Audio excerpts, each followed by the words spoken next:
política do café com leite é um período usado para representar um momento político característico de um período da história do Brasil, chamado de República Oligárquica de 1889 a 1930. Tudo naquele período consistia na alternância do cargo de presidente da República entre as oligarquias dos dois estados mais importantes do Brasil, São Paulo e Minas Gerais.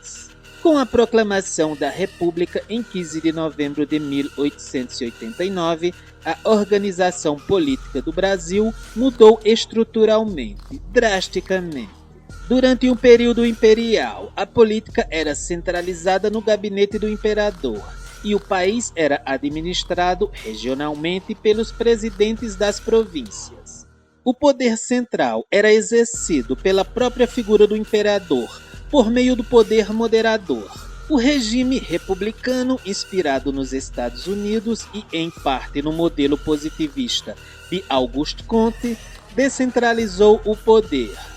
As antigas províncias converteram-se em estados da federação, com autonomia para decisões políticas, econômicas e militares. Tudo isso garantido pela primeira lei máxima da nossa Primeira República, a Constituição de 1891.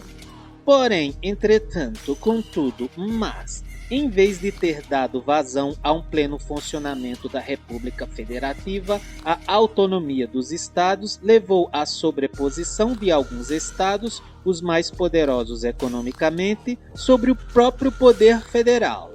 Então, os dois estados que mais se beneficiaram com o sistema federativo foram São Paulo e Minas Gerais.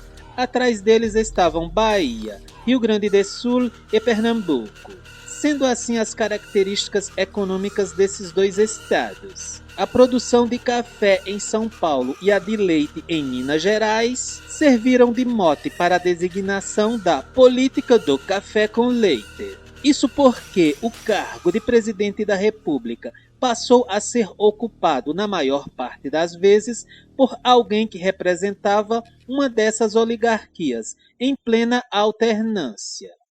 Então, era assim, um presidente de São Paulo, depois um de Minas. Agora, um de São Paulo, depois outro de Minas. Era assim, de novo, de novo, de novo e de novo.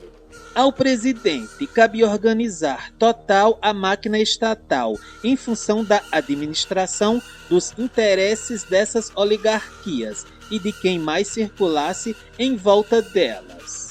Esse esquema começou durante o governo Campos Salles, a partir de 1998, e ficou conhecido como Política dos Governadores. Essa política constituía a base da política do café com leite. Diz Boris Fausto que o objetivo principal da política dos governadores era reduzir ao máximo as disputas políticas no âmbito de cada estado, prestigiando os grupos mais fortes, chegar a um acordo básico entre a União e os estados, por fim às hostilidades existentes entre o Executivo e o Legislativo, domesticando a escolha dos deputados. O governo central sustentaria, assim, os grupos dominantes dos estados, enquanto esses, em troca, apoiaram a política do presidente da República. Para ajustar a Câmara dos Deputados a esses fins, processou-se uma pequena e mais importante modificação em seu regimento. Apesar de ser um pouco complicada, vale a pena conhecê-la, entre outras coisas, por ser um exemplo vivo de como se manipulava a representação popular. Pelo fato de os dois estados se tornarem preponderantes nessa fase da República terem sido São Paulo e Minas Gerais, os dois partidos que faziam as principais articulações políticas e eleitorais eram o Partido Republicano Paulista e o Partido Republicano Mineiro. A política do café com leite só chegou ao fim por conta da Revolução de 1930. Que acabou com as instituições políticas presentes na República Velha.